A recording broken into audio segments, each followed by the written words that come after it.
Good morning, friends. It's me, Simon, YouTube channel. It's me, Simon Varghese, Facebook and Instagram. Welcomes you all. Have a fantastic, positive day. നമ്മുടെ video എടുക്കുമ്പോഴേ ഇങ്ങനെ ചെരിച്ചെടുത്തില്ലെങ്കിൽ video കാണുമ്പോൾ T V കാണുമ്പം അത് ഇങ്ങനെ slice ചെയ്ത് പോകുമെന്നും പറഞ്ഞൊരു പരാതിയാണ്. എന്നിപ്പം ഇങ്ങനെ എടുത്തത്. സ്റ്റാൻഡ് കൊണ്ടുവന്നില്ല. ഇനിയിപ്പോൾ അടുത്ത ദിവസം ഒരു സ്റ്റാൻഡ് കൊണ്ടുവരണം. നമ്മുടെ വിദേശത്തേക്കുള്ളൊരു ടി വിയിലിട്ടാണ് ഇത് കാണുന്നത്, മൊബൈലിലല്ല. അപ്പോൾ അവർക്ക് അതിൻ്റെ ഒരു സൗകുമാര്യത വരണം, കൂടുതൽ ഏരിയ കിട്ടും. ഓക്കേ. ഇന്നിപ്പം ഇവിടെ എൻ്റെ കൂടെ നടക്കാൻ വരുന്നൊരു ബ്രദർ എന്നോട് ചോദിച്ചു, സാർ കമ്മ്യൂണിസ്റ്റാണോ? ഞാൻ പറഞ്ഞു, സർവീസിലായിരുന്നപ്പോൾ ഞാൻ ഇടതുപക്ഷ സംഘടന അംഗമായിരുന്നു. ഇടതുപക്ഷത്തിൻ്റെ പല പ്രവൃത്തികളിൽ ഞാൻ ആകർഷനും ഇഷ്ടക്കാരനുമാണ്. പക്ഷേ ഒരു മെമ്പർഷിപ്പുള്ള കമ്മ്യൂണിസ്റ്റ് അല്ല. ഞാനൊരു സോഷ്യലിസ്റ്റ്, ഒരു കമ്മ്യൂണിസ്റ്റ് എന്നൊക്കെ പറയാം. ഒത്തിരി കാര്യങ്ങൾ വേണം. അതൊന്നുള്ള ആംബിയറൊന്നും എനിക്കില്ല. പിന്നെ ഞാനിങ്ങനെയാണ് കമ്മ്യൂണിസ്റ്റ്. ഞാൻ നല്ലൊരു ഈശ്വര വിശ്വാസിയാണ്. പള്ളിയിൽ പോകുന്ന ആളാണ്. എല്ലാ ദിവസവും പ്രാർത്ഥിക്കുന്ന ആളാണ്. ജീസസ് പഠിപ്പിച്ചതുപോലെ ആരോടും പകയില്ലാത്ത ആളാണ്. ആരോടും ശത്രുതയില്ലാത്ത ആളാണ്. അങ്ങനെയൊക്കെ ഒരു വ്യക്തി നയിക്കുന്ന എനിക്ക് ഒരു കമ്മ്യൂണിസ്റ്റ് എന്ന് പറയാൻ പറ്റുമോ? ഒരു സോഷ്യലിസ്റ്റൊക്കെ ആയിരിക്കാം ഒരു പക്ഷേ. നമ്മുടെ ജവഹർലാൽ നെഹ്റുവിനെ പോലെ സോഷ്യലിസ്റ്റായിരിക്കും. ഒരു കാര്യമുണ്ട്, വേദനിക്കുന്നവൻ, കരയുന്നവൻ, വിഷമിക്കുന്നവൻ്റെ ദുഃഖത്തിൽ പങ്കുചേരുന്നതിൽ ഞാൻ വ്യാപൃതനാണ്. പിന്നെ ഇവരൊക്കെ ഈ പറയുന്നത് എന്നാണെന്നറിയാമോ? ഞാൻ കമ്മ്യൂണിസ്റ്റാണെന്ന് ചോദിക്കാൻ കാര്യം എനിക്ക് മനസ്സിലായി. ഞാൻ ഈ കേരള ഗവൺമെൻറ്റിനെ പറ്റി നല്ലത് പറയുന്നു, ഇന്ത്യ ഗവൺമെൻറ്റിനെ പറ്റി നല്ലത് പറയുന്നു. അതൊന്നും അവർക്ക് അങ്ങോട്ട് മനസ്സിലാകുന്നില്ല. എനിക്ക് കേവലം പച്ച രാഷ്ട്രീയമൊന്നുമില്ല. ജനങ്ങൾ തിരഞ്ഞെടുത്ത ഗവൺമെൻറ്, ആ ഗവൺമെൻറ് അവരുടെ ഭരണകാലത്ത് ഭരിക്കുന്നു. ആ ഭരണം നാടിനും ജനങ്ങൾക്കും ഗുണകരമാണോ, അത് അവരെ സഹായിക്കുന്നുണ്ടോ എന്നത് മാത്രമാണ് ഒരു ചാനൽ എന്നുള്ളതിനെ ഞാൻ പരിശോധിക്കുന്നത്. അങ്ങനെ പരിശോധിക്കുമ്പോൾ ഈ കേരള ഗവൺമെൻറ് നൂതനമായി കൊണ്ടുവന്ന പദ്ധതികൾ, അവർ കൊണ്ടുവരുന്ന ആശയങ്ങൾ, അത് സമൂഹത്തെ ഒത്തിരി മുന്നിലേക്ക് കൊണ്ടുവരുന്നു എന്ന് നാം മനസ്സിലാക്കുന്നു. അതേസമയം മനുഷ്യരാണ് എല്ലാവരും. ഞങ്ങൾ ക്രിസ്ത്യാനികൾ വിശ്വസിക്കുന്നത് ദൈവം മാത്രമേ പൂർണ്ണവനായിട്ടുള്ളൂ. അല്ലാത്ത എല്ലാ മനുഷ്യർക്കും കുറവുകളുണ്ട്, തെറ്റുകളുണ്ട്. ഇപ്പോൾ കേരളത്തിൽ നടപാടുന്ന ചില മോഷണങ്ങളൊക്കെ വരുമ്പോൾ അതിനകത്ത് ചുമതലപ്പെടുത്തപ്പെട്ട ആളുകൾ ആർത്തി പൂണ്ട് എന്തെങ്കിലും ചെയ്തിട്ടുള്ളത് തന്നെയാണ്, അതിന് സംശയം തന്നെ. അപ്പോൾ അതിൻ്റെ പേരിൽ ഒരു നടപടി എടുക്കണം, ആക്ഷൻ. അല്ലാതെ അതുകൊണ്ട് മൊത്തത്തിൽ നമുക്ക് തള്ളിക്കളയാൻ പറ്റില്ല. ചെയ്ത പ്രവർത്തികളെ ദുഷിച്ച് കാണാൻ കഴിയില്ല. കേരളം 10 കൊല്ലത്തിൽ നിന്ന് എത്രയോ മുന്നോട്ട് വന്നിരിക്കുന്നു. ആശയപരമായി നമ്മൾ കാണുമ്പം പലപ്പോഴും നമ്മൾ വിദേശ രാജ്യങ്ങളെ എങ്ങനെയാണ് ചൂണ്ടിക്കാണിക്കുന്നത്? അവിടെയുള്ള ആ ഒരു പ്രവർത്തനങ്ങൾ, അവരുടെ ഒരു പരിസരം ശുചീകരിക്കുന്നു, അങ്ങനെയുള്ള എല്ലാ കാര്യങ്ങളും. Good morning. അവരെല്ലാം വ്യാപൃതരാണ്. അതാണ് നമ്മൾ പറയുന്നത്. അപ്പോൾ അവരുടെ ആ ഒരു അഡ്വാൻറ്റേജസ് അവരവരുടെ പ്രായോഗിക ജീവിതത്തിൽ പ്രതിഫലിപ്പിക്കുന്നു. നമ്മൾ ധാരാളം അഡ്വാൻറ്റേജസ് ഉള്ള ആളുകളാണ്. എന്താ, നമ്മുടെ മക്കളും കൊച്ചുമക്കളും എല്ലാം വിദേശത്തൊക്കെ പോയി കാര്യങ്ങൾ കണ്ടു കേട്ടു പഠിച്ചു വന്നിരിക്കുന്നവരാണ്. അപ്പോൾ അതനുസരിച്ച് നമുക്കും മാറ്റങ്ങൾ കൊണ്ടുവരാം. പക്ഷെ പലരും കൊണ്ടുവന്നില്ല. ഇടുങ്ങിയ റോഡുകളും വീതി കുറഞ്ഞ പാലങ്ങളുമൊക്കെ ആയിരുന്നു നമ്മുടെ നാട്ടിലുണ്ട്. എന്നാൽ ഇന്നിപ്പോൾ സ്ഥിതി എന്താ? തടസ്സങ്ങളെ അതിജീവിച്ചുകൊണ്ട് നാഷണൽ ഹൈവേ ഒക്കെ വന്നില്ലേ, ഉപേക്ഷിച്ച് കളഞ്ഞ നാഷണൽ ഹൈവേ വന്നില്ലേ, ഗെയിൽ പൈപ്പ് ലൈൻ വന്നില്ലേ. ഗെയിൽ പൈപ്പ് ലൈൻ എന്ന് പറയുമ്പോൾ ഞാൻ രാഷ്ട്രീയം അതല്ലാതൊരു വലിയ സംഭവം.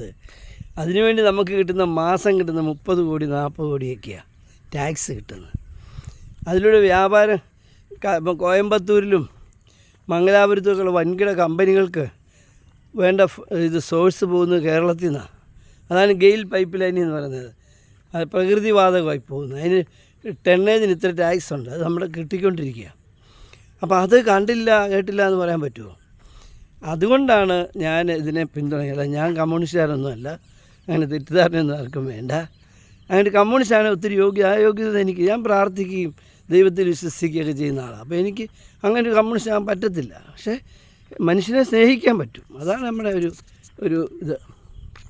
സ്നേഹിക്കാനും അവരെ സഹായിക്കാനും ഒക്കെ നമ്മൾ ശ്രമിക്കുന്നുണ്ട്, അത് വേറെ കാര്യം. ഓക്കെ, എനിക്ക് തന്നെ ഒരു ചാനൽ നടത്തുന്ന ഞാൻ ഇസ്മി സൈമൺ യൂട്യൂബ് ചാനൽ നടത്തുന്നത്, സ്വതന്ത്ര ചാനൽ. അതിൽ എല്ലാ പാർട്ടിക്കാരെ കാര്യങ്ങളും ഞാൻ ചർച്ച ചെയ്യാറുണ്ട്. അപ്പോൾ എനിക്കങ്ങനെ ഒരു പക്ഷം പിടിക്കുന്ന പരിപാടിയൊന്നുമില്ല. ഓക്കെ, പക്ഷേ നിരീക്ഷിച്ചുകൊണ്ടിരിക്കുക, പഠിച്ചുകൊണ്ടിരിക്കുക, നല്ല കാര്യങ്ങൾ കണ്ടാൽ അപ്പോൾ വിളിച്ചു പറയും. ഇപ്പോൾ കഴിഞ്ഞ ഇടയ്ക്ക് നമ്മുടെ കേരളപ്പിറവി ദിനത്തിൽ മുഖ്യമന്ത്രി അതിദരിദ്രരില്ലാത്ത സംസ്ഥാനമാണെന്ന് പ്രഖ്യാപിച്ചു. അന്നേരം ഇവിടെ കുറേ പത്രങ്ങളൊക്കെ ചാടി വന്നിട്ട് അങ്ങനെയല്ല ഇവിടെ അവിടെ പഠി എന്ത് കഥ അവർ പഠിച്ചിട്ടാണോ പറയുന്നത്? അതായത് കഴിഞ്ഞ 5 വർഷക്കാലം ആ IAS ഓഫീസർ പറഞ്ഞല്ലോ അവർ ചെയ്ത പ്രവർത്തനങ്ങൾ ഷോർട്ട് ലിസ്റ്റ് ചെയ്ത് കൊണ്ടുവന്നതും, അതുപോലെ തീരെ മേലാതെ കിടക്കുന്നവരുടെ വീട്ടിൽ ഭക്ഷണം എത്തിക്കുന്ന കാര്യമൊക്കെ പറഞ്ഞല്ലോ. മുഖ്യമന്ത്രിയല്ലോ പറഞ്ഞത്, അതിൻ്റെ ചുമതലയുള്ള ഓഫീസറല്ലേ പറഞ്ഞത്. അപ്പം അതിനെപ്പറ്റി ഞാൻ പറഞ്ഞത് തെറ്റാണ്. അതുപോലെ ഓരോ കാര്യങ്ങൾ ഈ നാട്ടിലുണ്ടാകുന്ന മാറ്റങ്ങൾ, ആ മാറ്റങ്ങളെപ്പറ്റി നമ്മൾ പറയാതിരിക്കാൻ പറ്റത്തില്ല. അതുകൊണ്ടാണ് പറയുന്നത്. തീർച്ചയായിട്ടും നാടിൻ്റെ പുരോഗതി ഇപ്പോൾ ഞാൻ പറയുന്ന പോട്ടെ, നാഷണൽ ഇൻ്റർനാഷണൽ ഡെയിലീസ് അതുപോലെ അതൊക്കെ ശ്രദ്ധിച്ച് BBC ഒക്കെ ശ്രദ്ധിച്ച് കേരളത്തെ പറ്റി പറയുന്നത് എന്താണ്, കേരളത്തിലെ ജനങ്ങളെപ്പറ്റി പറയുന്നത് എന്താണ്, കേരളത്തിലെ കൊച്ചു സംസ്ഥാനത്തിൻ്റെ ഭരണാധികാരികളെ പറ്റി പറയുന്നത് എന്താണെന്ന് ശ്രദ്ധിച്ച് നോക്കുക. എന്നിട്ട് പറയും. കേവലം രാഷ്ട്രീയത്തിന് ഇപ്പോൾ ഇലക്ഷൻ വരുമ്പോൾ ശരിയാണ്, അങ്ങോട്ടും ഇങ്ങോട്ടും ചെളി വാരി എറിയൊക്കെ ശരിയാണ്. ഇപ്പം മലയാള മനോരമ പേരെടുത്ത് പറയാനും നമ്മൾ ആഗ്രഹിക്കുന്നില്ല. അവർ രണ്ട് കൂട്ടത്തിൽ നിൽക്കും. പിണറായി സർക്കാരിനെ പുകഴ്ത്തിക്കൊണ്ട് എഴുതും, ഇകഴ്ത്തിക്കൊണ്ട് എഴുതും. പക്ഷെ അത് മനസ്സിലാക്കേണ്ടുന്നത് നമ്മളാണ്, ജനങ്ങളാണ്. നമ്മുടെ ചാനൽ ആരെയും പൊക്കുന്നുമില്ല, ആരെയും താഴ്ത്തുന്നുമില്ല. എന്തായാലും കേരളത്തിൽ ഇപ്പോൾ നടന്നുകൊണ്ടിരിക്കുന്ന ചില കാര്യങ്ങൾ അത് ഒരിക്കലും പാടില്ലാത്തതായിരുന്നു. അതിനകത്ത് ഒരു വിട്ടുവീഴ്ചയും പാടില്ല. അതീവ കർശനമായ നടപടികൾ എടുക്കണം. ഇനിയും ഇതിനകത്ത് കാര്യം കൈയിട്ട് വായിട്ടുണ്ടെങ്കിൽ ആരെയും വിടരുത് എന്ന് തന്നെയാണ് നമ്മുടെ ചാനലിൻ്റെ അഭിപ്രായം. ഒരു ഭാഗത്ത് ഈ നാടിനു വേണ്ടി പണിയെടുക്കുന്നു, നാടിനെ പൊക്കി ഉയർത്താൻ ശ്രമിക്കുമ്പോൾ അതിനെ താഴ്ത്തിക്കെട്ടാനായിട്ട് സ്വാർത്ഥ താല്പര്യത്തിന് വേണ്ടി ഓരോന്നും ചെയ്യുന്നവരെ അങ്ങനെ അങ്ങ് വിടാൻ പറ്റുമോ? പറ്റത്തില്ല. അത് നമ്മുടെ അഭിപ്രായം.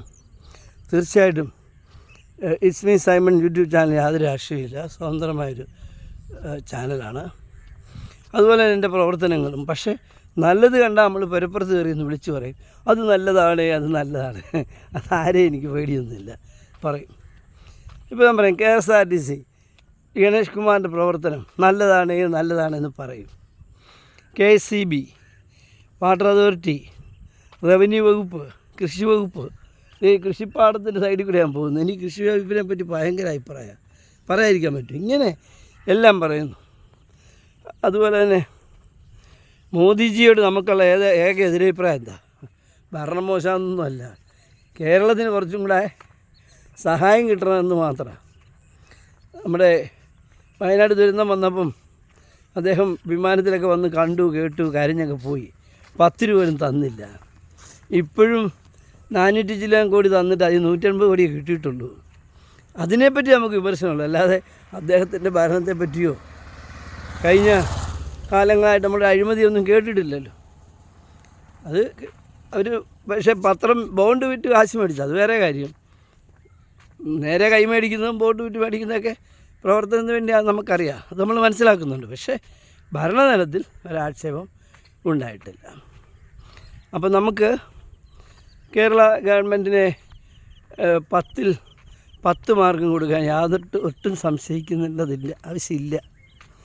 അപ്പോൾ അവർ എല്ലാ അതാണ് രസം, എല്ലാ മേഖലയിലും കേരള ഗവൺമെൻറ് ഇടപെടുന്നുണ്ടെന്നുള്ള. ഇപ്പോൾ ഈ സ്റ്റാർട്ടപ്പിൻ്റെ കാര്യം വന്നില്ലേ, ഇന്ത്യ ഗവൺമെൻറ്റിന് പോലും കുശുമ്പായി തുടങ്ങി. എന്നാ കാര്യം?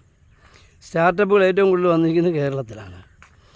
അത് സ്റ്റാർട്ടപ്പുകൾ കൊടുക്കുന്ന വാരിക്കോരി കൊടുക്കുന്ന ആനുകൂല്യങ്ങൾ, കേന്ദ്ര ഗവൺമെൻറ് കൊടുക്കുന്ന ആനുകൂല്യങ്ങൾ അവർ മറ്റ് പല സംസ്ഥാനങ്ങളെയും ഡിസൈൻ ചെയ്ത് വന്നതാണ്. പക്ഷേ ബുദ്ധികൂർമ്മതയുള്ള കേരളത്തിൻ്റെ ഭരണാധികാരികൾ അത് നമ്മുടെ യുവാക്കൾക്ക് മാറ്റിക്കൊടുത്തു.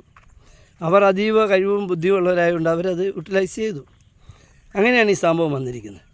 അപ്പോൾ ഈ സ്റ്റാർട്ടപ്പുകൾക്കുള്ള ആനുകൂല്യങ്ങളൊക്കെ പറ്റി അതെല്ലാം കുതിച്ച് കയറിക്കൊണ്ടിരിക്കുക.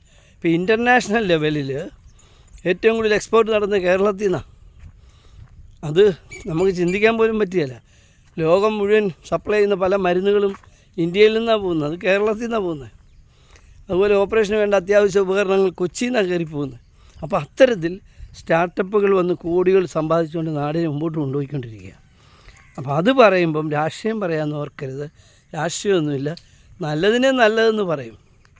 ഇനിയിപ്പോൾ ഒരു തെരഞ്ഞെടുപ്പൊക്കെ വരികയാണ്, മറിച്ച് UDF അധികാരത്തിൽ വരുന്നതെങ്കിൽ UDF നല്ല കാര്യം ചെയ്താൽ നമ്മുടെ ചാനൽ മുമ്പിൽ നിന്ന് പറയും നല്ലത് ചെയ്തു എന്ന് പറയും. ഇനി അവർ മോശം കാര്യം ചെയ്തെങ്കിൽ മോശം ചെയ്തു പറഞ്ഞിരിക്കും, യാതൊരു സംശയം വേണ്ട. അപ്പോൾ ഇതൊരു സ്വതന്ത്ര ചാനലാണ്, രാഷ്ട്രീയത്തിലേക്ക് പെടുത്തി കളയരുത്. അപ്പം എനിക്ക് മത്സരിക്കാൻ ആഗ്രഹം, അങ്ങനെയാണെങ്കിൽ അവരെല്ലാം കൂടെ എന്നെ മത്സരിപ്പിച്ചാലല്ലോ. പിന്നെ എന്നെ തേടി വന്നത് UDFൻ്റെ ആശാന്മാരാണ്. ഓക്കെ, അപ്പോൾ ഓൾ ദ ബെസ്റ്റ്.